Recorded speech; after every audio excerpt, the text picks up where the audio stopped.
नमस्कार मित्रांनो, पुन्हा एकदा स्वागत आहे तुमचं प्रीती बरोबर. आता आपण दुसरी केस बघणार आहोत. ती आहे हिकमत अली खान विरुद्ध ईश्वर प्रसाद आर्य. काय झाले बघा ह्याच्यामध्ये. ईश्वर प्रसाद आर्य वकील आहेत. बधून उत्तर प्रदेश मध्ये ते प्रॅक्टिस करतायत. यूपी स्टेट बार काउन्सिल कडे त्यांचं रजिस्ट्रेशन आहे. या वकिलांच्या वरती असा आरोप लागला की त्यांनी कोर्टरूम मध्ये आपल्या अपोनंट वरती हल्ला केलेला आहे आणि अटेम्प्ट टू कमिट मर्डर केलेला आहे.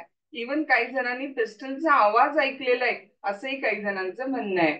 आता यांच्यावरती जिल्हा आणि सत्र न्यायालयामध्ये केस चालली आणि त्यांना दोषी मानून इंडियन पिनल कोडच्या सेक्शन 307 खाली 3 वर्षाचा तुरुंगवास आणि अनऑथोराइज्ड आर्म्स म्हणजे बेकायदेशीर हत्यारं बाळगल्यामुळं आर्म्स ऍक्टच्या सेक्शन 25 खाली त्यांना 9 महिन्याची शिक्षा दिली.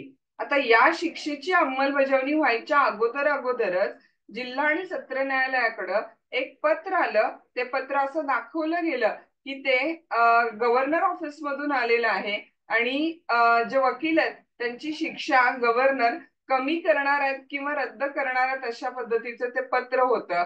पण पुढे इन्क्वायरी मध्ये असं लक्षात आलं की ते पत्र खोटं होतं. त्यामुळं ती शिक्षा त्यांची कंटिन्यू ठेवण्यात आली. ईश्वर प्रसाद आर्य यांनी हायकोर्टामध्ये अपील केली.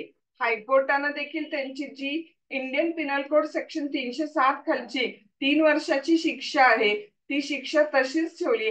हा फक्त आर्म्स ऍक्ट खालचा जो गुन्हा आहे तो सिद्ध पूर्णपणे न झाल्यामुळं त्या गुन्ह्यातून मात्र त्यांना सुटका दिलेली होती. पण तिकडं ईश्वर प्रसाद आर्य यांनी खोटी कागदपत्र बनवल्यामुळं जे स्टेट बार काउन्सिल आहे त्यांच्याकडे जिल्हा आणि सत्र न्यायालयानं तक्रार केली की यांनी बनावटी कागदपत्र बनवलेली आहे. यूपीचं जे स्टेट बार काउन्सिलची डिसिप्लिनरी कमिटी आहे त्यांनी ईश्वर प्रसाद आर्य यांनी एक तर गुन्हेगारी केलेली आहे आणि त्याच बरोबर दुसरीकडे खोटी कागदपत्र बनवलेली आहे. त्यामुळं त्यांचं नाव वकिलांच्या यादीतून काढून टाकण्यात यावं अशी शिक्षा त्यांना दिली. आता ईश्वर प्रसाद आर्य यांनी काय केलं तर बार काउन्सिल ऑफ इंडियाच्या डिसिप्लिनरी कमिटीकडे अपील केली. बार काउन्सिल ऑफ इंडियाच्या डिसिप्लिनरी कमिटीने मात्र म्हटलं की ईश्वर प्रसाद आर्यनीच ती खोटी कागदपत्र केलेली आहेत, हे सिद्ध होत नाहीये. त्यामुळे त्यांची जी शिक्षा आहे वकिलांच्या यादीतून त्यांचं नावच काढून टाकण्यात यावं ही शिक्षा त्यांनी काय केली बार काउन्सिल ऑफ इंडियाच्या डिसिप्लिनरी कमिटीनं रद्द केली.